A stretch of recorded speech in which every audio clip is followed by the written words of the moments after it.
Cloud recording is up. Backup is rolling. Leonardo. Good morning, everybody. One second, Chair. One second. Good morning and welcome to the remote council hearing on the Committee on General Welfare.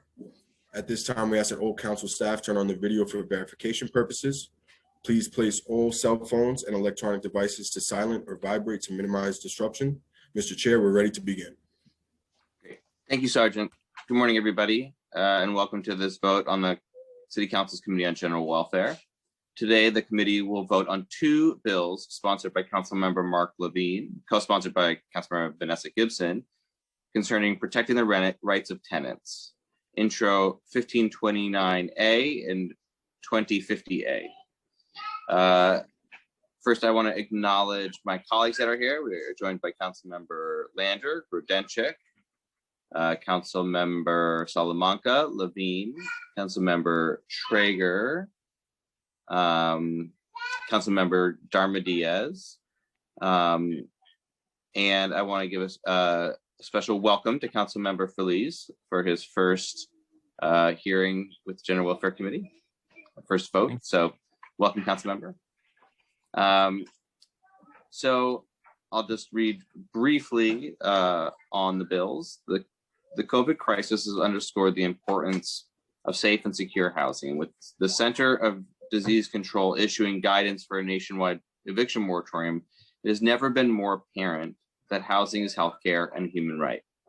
It is both a public health and economic priority to keep people in their homes for the duration of the pandemic. But the moratoria will eventually end, and we must have a plan in place to accommodate what could be a massive influx of new clients in need of assistance. The bills that we are voting on today will ensure that tenants become more engaged and educated about their rights in housing court and have access to legal services. Intro 1529A would require the Office of the Civil Justice Coordinator to collaborate with community groups in engaging and educating tenants on their rights in housing court and then report on their efforts.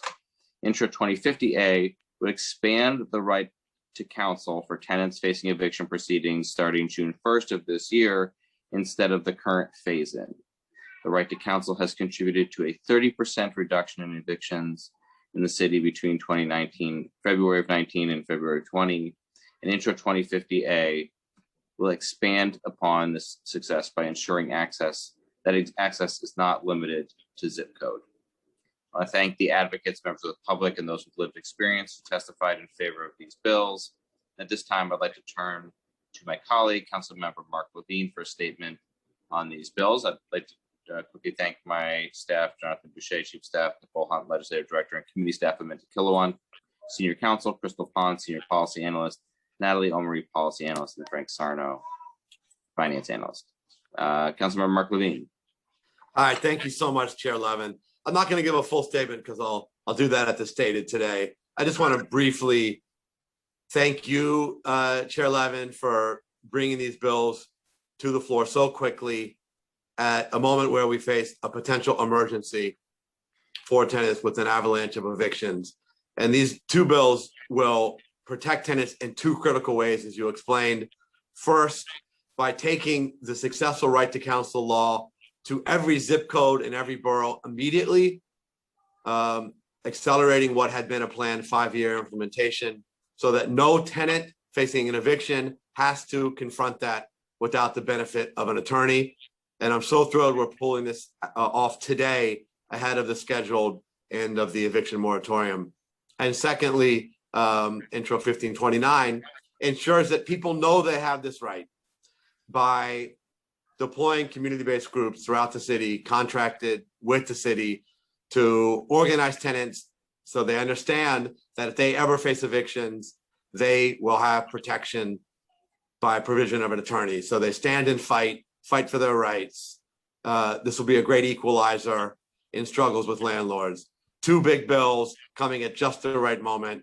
I thank you, Chair Levin. I profoundly thank Speaker Corey Johnson for pushing this forward. And a special shout out to my friend and colleague, Councilmember Vanessa Gibson, who has been my partner in this effort over the last 7 years. Thank you so much. Thank you, Councilmember Levine. I actually, Councilmember Gibson would like to make some remarks as well. Councilmember Gibson. Thank you so much, Chair Levin. Good morning, colleagues. Thank you so much. I apologize for my delay. So sorry. I am proud to join Councilmember Mark Levine, my partner in this effort to support today's agenda items. Intro 2050 is going to significantly expand the right to counsel law that was passed back in 2017, which many of you supported. And it really gives so many of our tenants the ability to have legal representation as they're facing eviction in housing court. And since that time in 2017, we've seen a significant reduction in the number of evictions, almost 40%, and that was prior to COVID. And we know that with the eviction moratorium in place, there are about 30,000 evictions that are pending in housing court. So I think it's our best interest as a city council to stay ready so we don't have to get ready and make sure that we are prepared for the wave of evictions that we know we will see.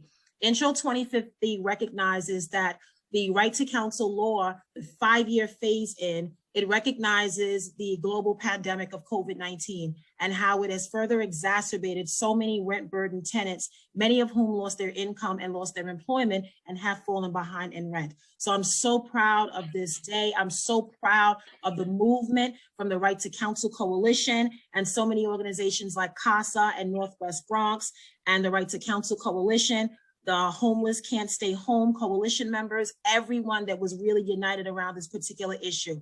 And Intro 1529 would require the Office of Civil Justice Coordinator to collaborate with all of our small community-based organizations and community partners in engaging and educating our tenants on their rights in housing court and reporting on their efforts. We know that the best way that we can get this information out is through comprehensive education and outreach.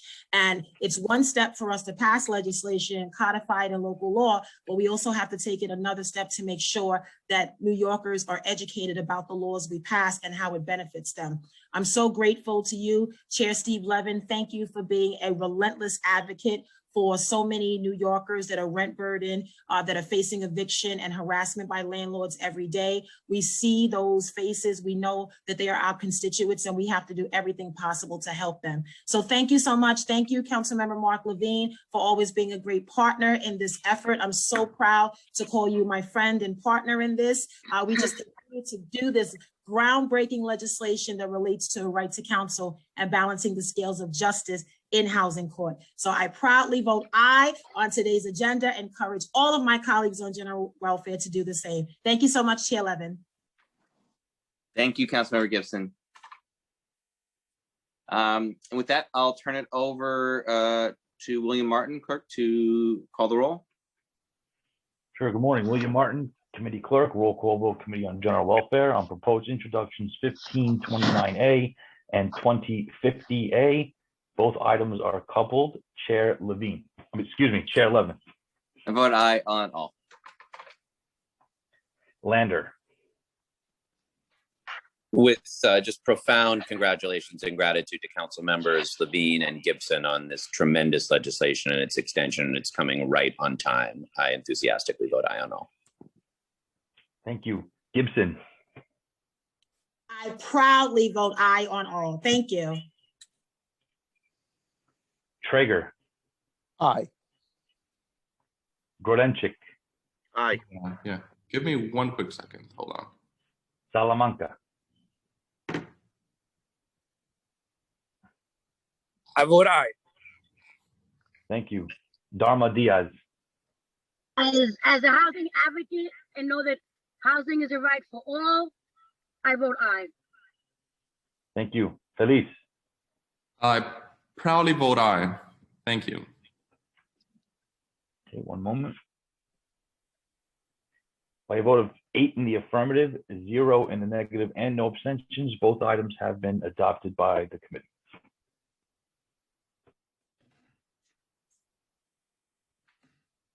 Okay. Oh, wonderful. I don't think we need to keep the roll open. We do not. You can close. Okay. Okay. What was and the with- count again, Billy? 8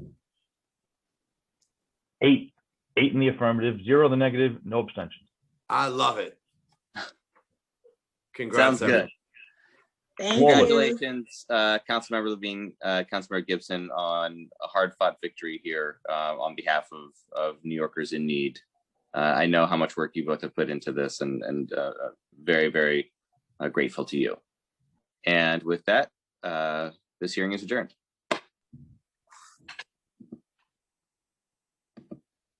The live has ended. Thank you.